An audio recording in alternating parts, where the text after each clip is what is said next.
Fox 14. You're watching the KOAM Morning News on Fox 14. Right now it's 7. It's been 5 years since the Hive Coffee Shop opened. Our very own Anthony Saviello shares how the student-run business has become a staple in their community. Also, the Carthage City Council will be hosting a special meeting to determine what actions to take against some of its city leaders. And we've got a few clouds out there continuing to roll off to the east. It's going to be breezy. It's going to be cool today. We'll have a look, excuse me, at that forecast to get you out the door coming up. The 4 states' most watched news starts now. Well, good morning and welcome to the KOAM Morning News on Fox 14. I'm Elise Snowy. I'm Chris Warner, just after 7 a.m. on this Thursday morning. And if it's Thursday, you know what that means. What does that mean? It's almost Friday. It's on the edge of my seat waiting. It's too early to throw a curveball at you like that, huh? But hey, we're that much closer to the weekend, man.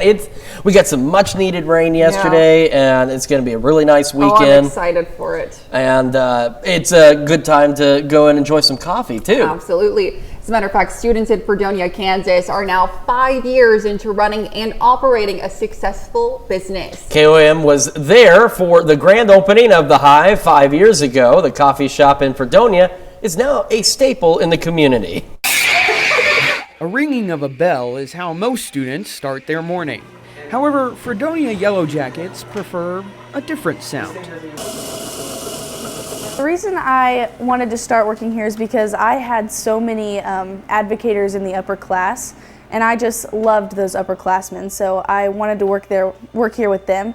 But also, it's a great opportunity to learn skills. 5 years ago, when the student-run coffee shop known as The Hive first opened, the walls were mostly bare, and the menu had less options. Fast forward, and now it's a thriving business and hub for the community. It's just something our school is really passionate about. Everyone who comes up from the elementary school or middle school is like, I want to work at the Hive. I want to be like the Hive managers and Hive supervisors. It's kind of like, I would say, like the cool thing to do at our high school. Everyone kind of wants to work here. For students like Brenna Harvey, who has been working at the Hive since its early days, this place is a second home. I feel like I've given most of my life to being at the Hive and coming up with new ideas. You know, I in the drawer every day, so I'm here a lot. And though she's set to graduate this year, she's leaving the Hive in good hands. I think this is a learning experience, so we're all growing and learning new things about coffee, about just our community, how to like be a team, especially when like things change. We all have to like adjust to it, but I do think that everybody should at least experience what it's like to work here. For these students, the Hive is more than just a job. It's a right step for their future. None of my family's ever been to college, so I kind of wanted to be the first. And in the meantime, they'll continue to make a killer cup of coffee. Reporting in Fredonia, Anthony Saviello, KOAM News. To celebrate the 5-year anniversary of the Hive, the shop offered a 10% off all drinks and food. Certainly an exciting opportunity for those students and a great learning experience for them as well. Absolutely. Lots of life lessons to be learned there, I'm sure. Absolutely. And it's great the community supporting them. Absolutely. Yes, indeed. And you know what else is great? Seeing some sunshine. Now, we got some much needed rain. I want folks at home to understand, I know we need the rain. Believe me, we are years behind on rainfall, but we also like to see some sunshine in between, and we've got a pretty sunny day out there, but it's also going to be breezy. However, right now, we've got some clouds. As you can see from our camera on top of the Cornell complex, there are those clouds, so they're starting to clear. So our camera at 7th and Range Line is looking back the opposite direction, and the skies are nearly clear that way, off to the west. But because of these clouds, they're blocking the sunrise a bit, so it makes it look a lot darker than what it actually should be about this time. But worry not, these clouds, again, on their way out. MoDOT camera 32nd in Range Line. Behind this banner, you can see those clear skies off to the north and west there. It's just right now, we got some clouds in the way, but they'll, again, move on out of here. We are sitting at 51 in Joplin, 50 in Pittsburgh, and the clouds even obstructing the sunrise as far northwest as Pittsburgh right now. Temperatures around the region, not bad. They are chilly, but not too terrible out there. We have got some upper 40s, most of us into the low 50s right now. And as we get our day underway, two things. One, we're going to see mostly clear skies, maybe a stray cloud or two, otherwise plentiful sunshine. Two, northwest winds sustained at 15 to 25, and we could see occasional gusts 35, maybe even as high as 40 miles an hour. So do keep that in mind if you're traveling today. And between that, decent temperatures. Highs today, low to mid 60s. We're going to be, again, a little below average today. We're going to be well above average by this weekend, and we're tracking some thunderstorm chances by next week. We're going to look at all that in the full forecast a little later. Elise? All right, thanks, Chris. Prosecutors in Neosho, Missouri file a statutory rape charge against a Neosho school employee. Authorities say Jacob Oak sexually assaulted a minor several times from 2021 to this year. He has not been arrested as the warrant in the case includes a $5,000 code bond. Oaks is listed as a counselor at South Elementary School on the Neosho School District's website, though the district says he was put on leave when they became aware of the allegations. Missouri Governor Mike Parson announces $5 million in grants to fund equipment upgrades for law enforcement, fire service, and EMS providers across the state. The state's Department of Public Safety approved 70 grants for providers to buy new equipment, including patrol vehicles, body cameras, ambulances, radios, and more. The city of Joplin announces plans to revitalize Dewar Park thanks to voters renewing the quarter-cent parks and stormwater sales tax. Those plans include developing a new splash park, which the city says would be a state-of-the-art seasonal park to replace the aquatic center. It would feature water areas during the summer and an ice skating ribbon during the winter. They also plan to add a new playground, multi-use basketball court, and amphitheater. You can check out the designs through a virtual open house on our website. The city of Carthage will host a meeting later today to discuss the possible removal of the city administrator Greg Dagnan and consider articles of impeachment against the mayor. The decision to hold a special meeting to discuss these and other topics was made during Tuesday night's packed city council meeting. KOAM's Fernanda Silva has more.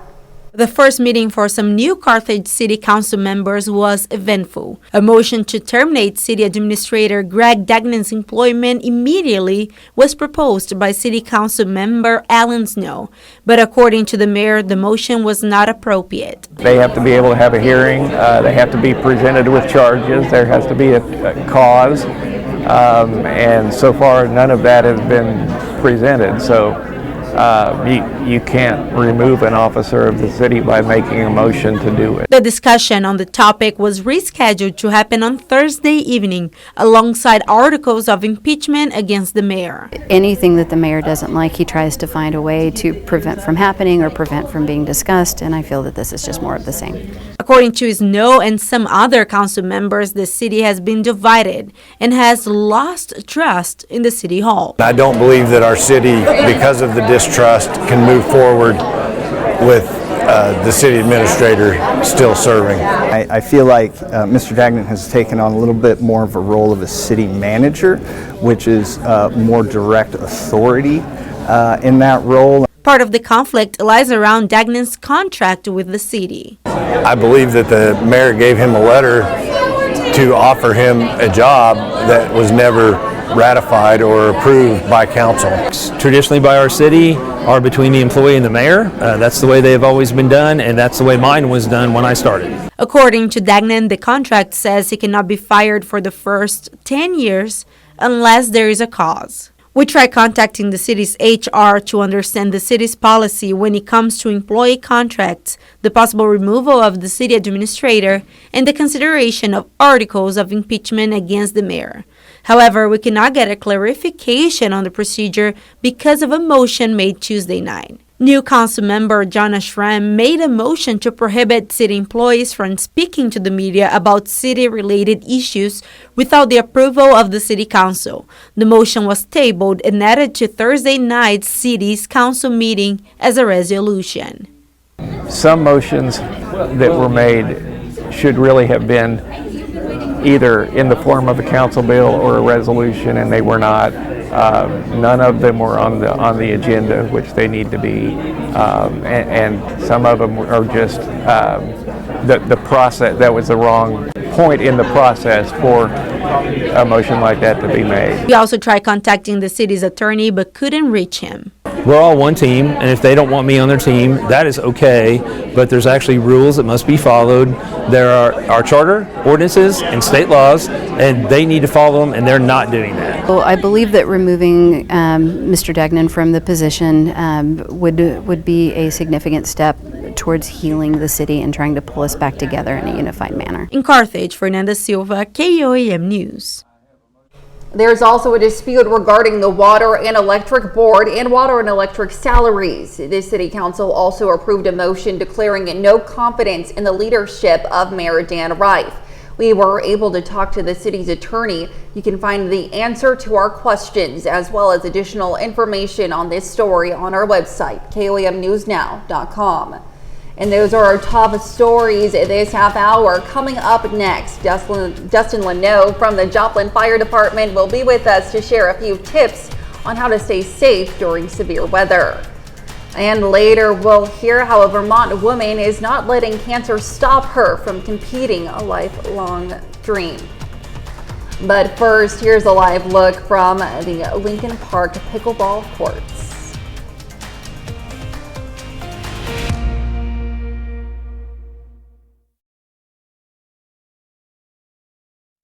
I didn't have to pay anything to start. And that's one of the reasons I went ahead and went bottomless salad or our Italian nachos and bread for only $15.99. We have a couple of rounds of severe weather already, and with spring just getting started, there will be more ahead, including early next week. Dustin Leno from the Joplin Fire Department is with us this morning to share some tips on how you can stay safe during bad weather. Welcome, Dustin. Thank you so much for being with us this morning. So can you talk to me a little bit about what folks at home should know about planning ahead for severe weather?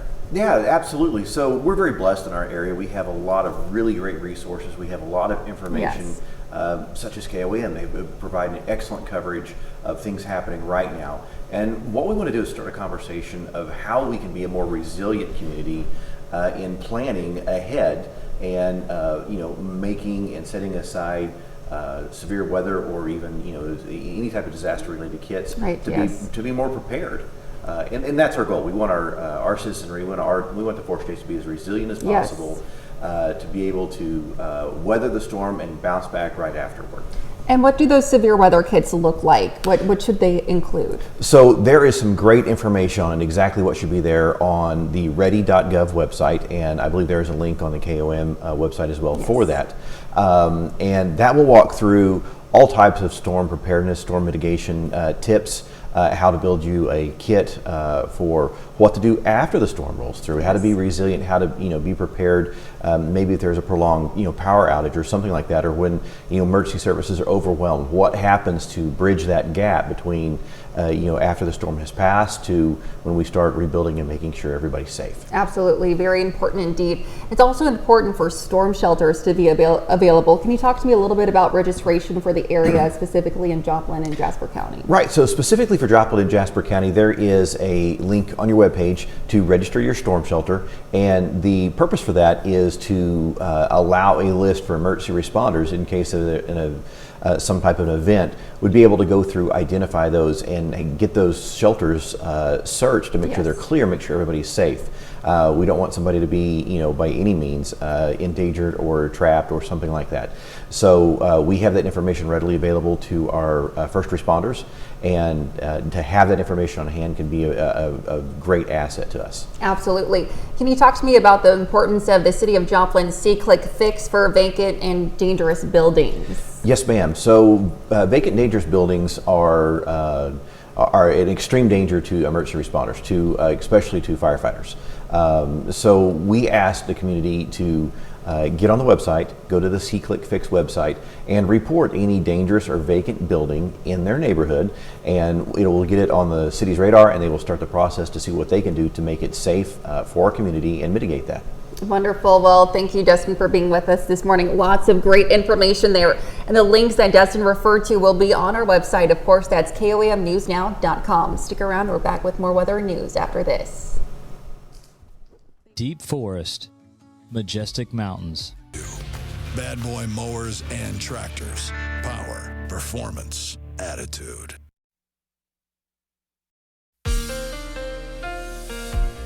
Welcome back to the KOAM Morning News. It is now 7:19 on this Thursday morning. This is a live look from our camera, 7th and Range Line in Joplin. As you can see, looking off to the north and west, we've got relatively clear skies out there, and the sun just starting to get above those clouds that are still pushing off to the east out there. So we're progressively getting there on those clearer skies. We're at 51 in Joplin, feels like that. North-northwest breeze at 16 and starting to pick up. Gusts to 25 now. Out there, and it's going to continue to increase across the area as we go through the morning and into the afternoon.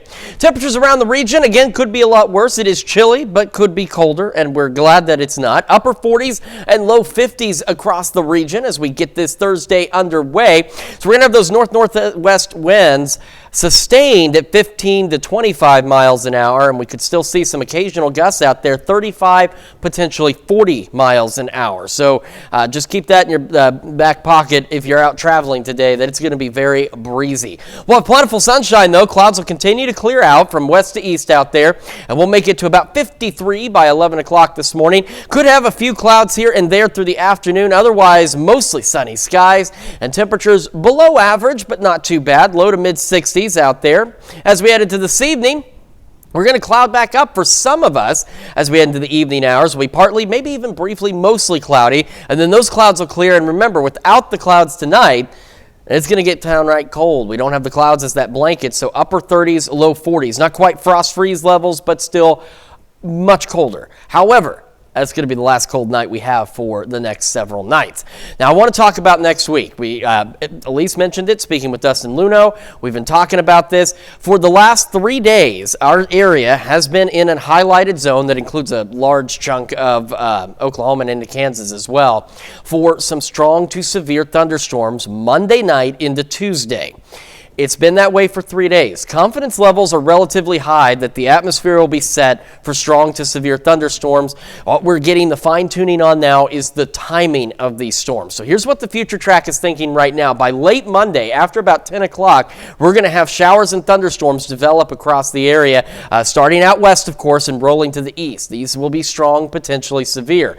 However, the Future Track is also thinking that these strong, potentially severe thunderstorms may be ongoing in the first half of our Tuesday as well. So as the KOAM Morning News gets underway Tuesday morning, we could have an ongoing severe risk out there. By the afternoon, we start to clear out, and by the evening, we are clear and warm out there, but we really want to keep a close eye next Monday night into Tuesday. Between here and there, take a look at these weekend temperatures. It'll be a bit breezy here and there, but into the 80s out there. We'll stay warm after that first round of storms Tuesday, and then another round Thursday and Friday will kick us back down into the 50s for the end of next week. Let's check your forecast. We'll be back with more right after this. Feels good to be home. Ashley's 72-hour sale, get 0% interest for 5 years. Shop now, spend less, and get more. Only at Ashley. In less than a week, thousands of runners from all over the world will be in Boston for the 128th Boston Marathon. Including a Vermont woman with brain cancer who is fulfilling a bucket list goal. Watching Mary Williams lace up her running shoes. She looks like a strong, healthy athlete ready to run miles on end. But sometimes the outside doesn't always reflect what's happening on the inside. Some days, like maybe my stomach just feels off, or there's a lot of fatigue, or sometimes there's dizziness. I've dealt with vertigo. Training for the Boston Marathon is hard enough, but Mary is doing it with brain cancer. So I have grade 2 oligodendroglioma. Is the type of cancer. When Mary was diagnosed 2 years ago, her doctor told her she had 10 years left to live. it was like, all these feelings of like, this is unfair. And my mom had died a year prior to that, which was really hard to deal with. Then I think after the initial shock, the next day I had the feeling like, well, at least I have 10 years. With a glass half full mentality, Mary created a bucket list. This April 15th, she'll check off number 1 on the list to run the world's oldest annual marathon. Boston's something I've always wanted to do, but just because I was focused on other things, it just didn't happen. Mary will be a part of the adaptive program, running alongside her coach and boyfriend Eric. She's also running for charity with the Dana-Farber Cancer Institute, where she's receiving treatment. It is truly inspiring just to see the support that runners such as Mary and our whole team receive from their communities. Runners with the Dana-Farber Marathon Challenge have a fundraising commitment of $10,000. Mary's goal is to raise $26.2 thousand, and she's almost there. I have so much gratitude for all of the support that I've had with my friends and my family, with my coworkers, and there's just been a lot of people rallying behind me. Taking life one stride at a time and living like each day is her last. You may feel the best you feel today than you would tomorrow, so just don't wait and don't waste your life. Well, it's great that she's using her challenges to raise money and bring awareness to these kinds of situations in the time that she's got to maybe help the others out there that may be facing similar situations. Absolutely. Such resiliency, incredible to watch. Absolutely. Sure. All right, well, coming up, Joplin residents gathered together to hear plans for some upcoming projects for downtown Joplin. And we've got some clouds out there kind of blocking that sunrise, but as you can see, clearing skies on the way, and it's going to be a bit on the cool side. We'll have another look at your forecast when the KOAM Morning News returns. Welcome to Miss Daisy's, where style meets comfort and style to your space. Come shop with us at Miss Daisy's Home and Decor and give your home the makeover it deserves. The 4 states' most watched news starts now. Welcome back to the KOAM Morning News on Fox 14. It's currently 7:30. I'm Elise Snowy. Joplin police are investigating an accident that sent one man to the hospital with serious injuries. It happened around 6:45 Wednesday morning at 32nd and Indiana. An SUV and scooter collided at the intersection. The adult male operating the 49cc scooter was rushed to an area hospital with serious injuries. Officers are investigating what occurred, and traffic was affected for about 45 minutes at the intersection. Joplin residents and business owners gathered at the Roxy yesterday evening to learn about what's going on and what's planned for the downtown area. The Downtown Alliance puts on the Downtown Now event 4 times a year.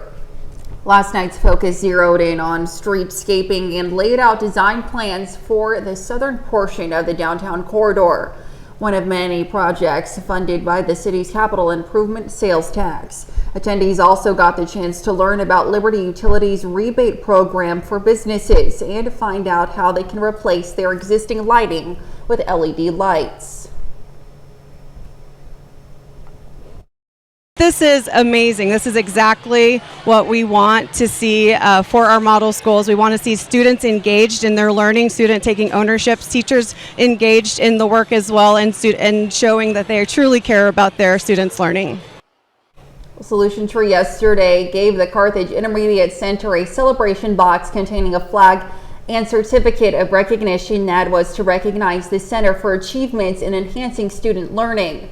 Solution Tree is a company that provides training and published materials for educators.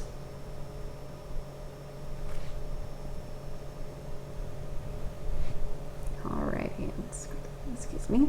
Well, Pitt State's Kansas Technology Center yesterday hosted its School of Construction Expo. The expo began at 2013 as a single company providing an opportunity for PSU construction students to experience equipment they may see in their careers. 2 years ago, it expanded to include interior design and electrical technology exhibits and vendors.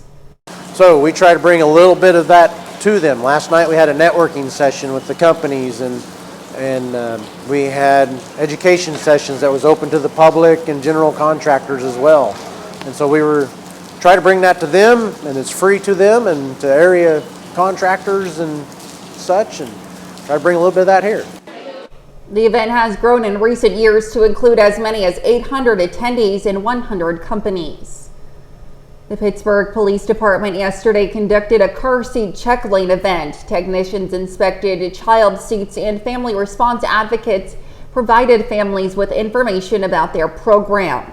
Members of the Rotary Club and Community Health Center were also on hand to help. When car seats are not installed properly, there is a greater risk of harm to the child. So it is our job to be able to make sure that they are installed properly, make sure that they are the right height and weight of the child, and just really overall just make sure that child is safe in transportation. The event was part of the Week of the Young Child. And we've had some clouds out there across the area. Otherwise, the sun finally starting to get above those clouds that are rolling off to the east. So MoDOT camera 32nd and range line showing us the sunshine finally. It was kind of dark through the morning because even though off to the north and west we had clear skies, those clouds to the east really blocking that sunrise. But we are seeing improvements even in Pittsburgh as well. Take a look at all that sunshine now. 51 in Joplin, 49 in Pittsburgh right now. Temperatures around the area are in the upper 40s and low 50s out there. We also have that northwest wind already starting to gust in that 20 to 25 mile an hour range, and it's going to continue to increase. We're looking at sustained winds today, 15 to 25, and we're talking gusts 35, potentially 40 miles an hour out there. So if you're traveling, just keep that in mind. As we go through today, mostly clear skies, maybe a stray cloud or two, and not too bad. Below average, but as we've mentioned before, could be a lot colder. We're going to go into the low to mid 60s for our afternoon highs. We have much warmer weather on the way. We're talking going from this below average level to well above average in the next few days, and we're tracking the potential for some strong thunderstorms as we head into next week. We're going to look at all that in detail in the full forecast here in just a few more minutes. Elise? And that's a look at our top news stories coming up this half hour on the KOA Morning News. Thousands of potential college students are still waiting to see if they can afford college. We'll hear how Congress is now stepping in. But first, here's a live look from the pickleball courts at Lincoln Park in Pittsburgh.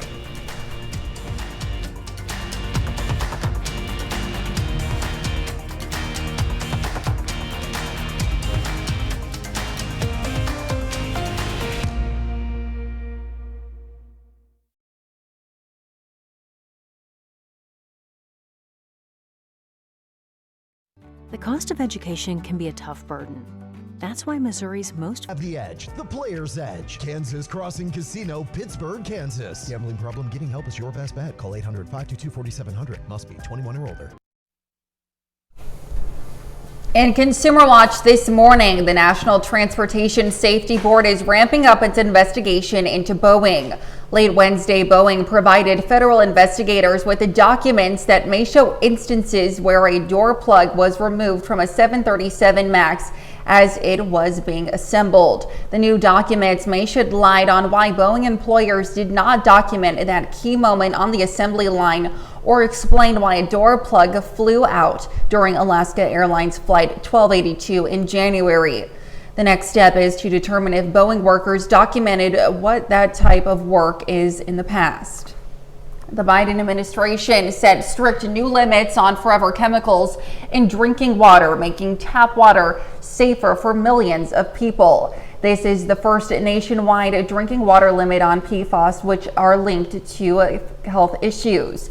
Health advocates are praising the decision, but utility groups warn it will cost billions of dollars to remove the toxic substances.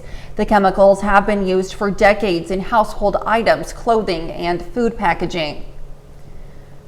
Women using Uber now have more safety options. There's a PIN verification giving riders the option to get a 4-digit code to make sure they're getting in the correct car.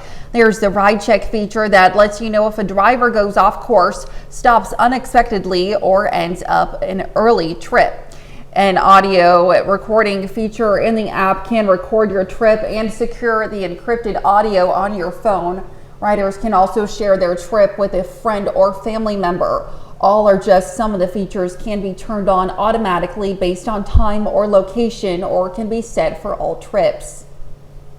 Would-be college students looking to get financial aid have been left in the lurch this year because the government website used to apply has been riddled with issues. Now Congress wants answers on what went wrong. House lawmakers even held a hearing Wednesday to examine the impact of the delays on students, families, and schools. Fox News Chief Washington correspondent Mike Emanuel has the details. The botched rollout of the Department of Education's new FAFSA application system, the online form students use to apply for financial aid, gets scrutinized on Capitol Hill. Lawmakers getting a first-hand account of how ongoing issues are impacting students, families, and colleges. January 30th, 2024. That day will live in the collective trauma of most financial aid offices across the country. Typically, the online form goes live in October, but this year it wasn't available until January. But it was plagued by errors and glitches. This resulted in a decline in FAFSA applications. According to the National College Attainment Network, so far only 27% of high school seniors have completed the form. And those who have completed may need to make corrections. The department estimates that 20% of the files that schools have are riddled with errors. But it's not just the Department of Education facing scrutiny.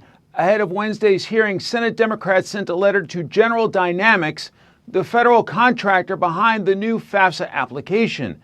Senators Elizabeth Warren and Ron Wyden accusing the company of failing to keep its promise of improving the system. Warren and Wyden writing, quote, "Indeed, it now appears that your efforts to date have been a near total failure and that the FAFSA problems caused by this failure are harming millions of students and hundreds of colleges." General Dynamics has until April 23rd to respond to questions in the letter, including how much money they've received from the federal government. In Washington, Mike Emanuel, Fox News. And those are our Consumer Watch stories this morning. Let's take a look at the market prices before the opening bell.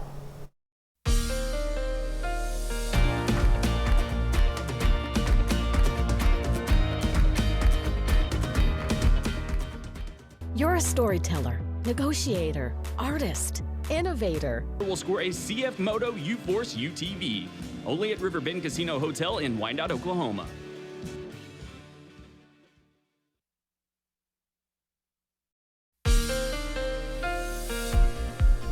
Welcome back to the KOAM Morning News, 744 on this Thursday morning. And now those clouds continue to push off to the east. The clear skies opening up behind, and we're getting that sunlight in here. And it's going to be a pretty decent day aside from this business, this wind.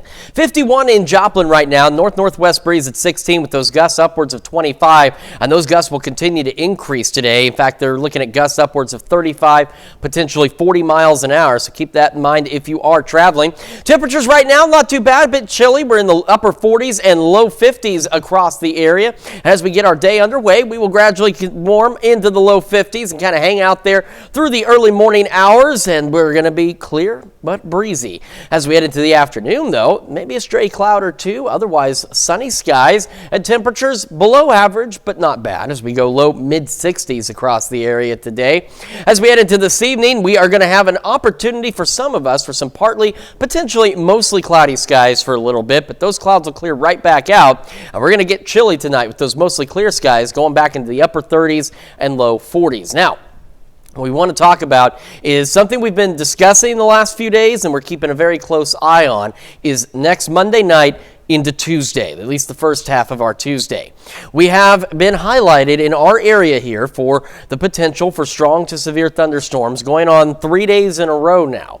So there's high confidence that the atmosphere is going to be set for some strong, potentially severe thunderstorms Monday night into Tuesday morning.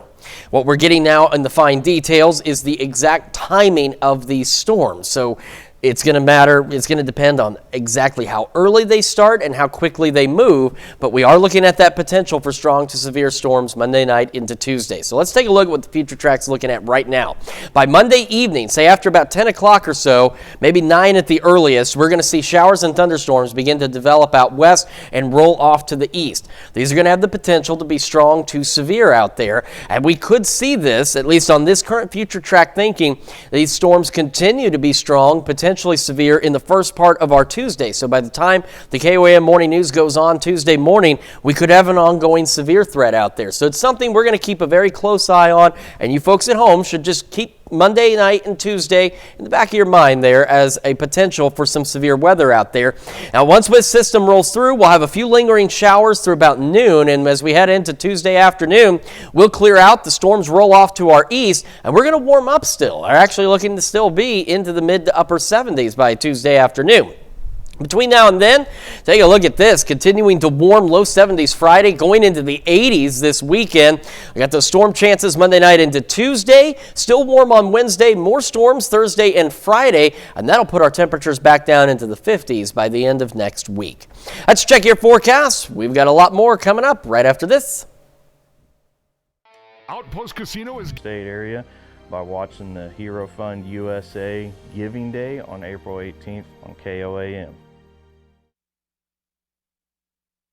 Efforts to learn more about what lies under the deep blue sea takes a lot of work, with most dive teams only able to spend a few hours at a time researching what's below. But in the ever-evolving digital world, breakthroughs in artificial intelligence and 3D printing technology could help give scientists the tools to more efficiently study the sea.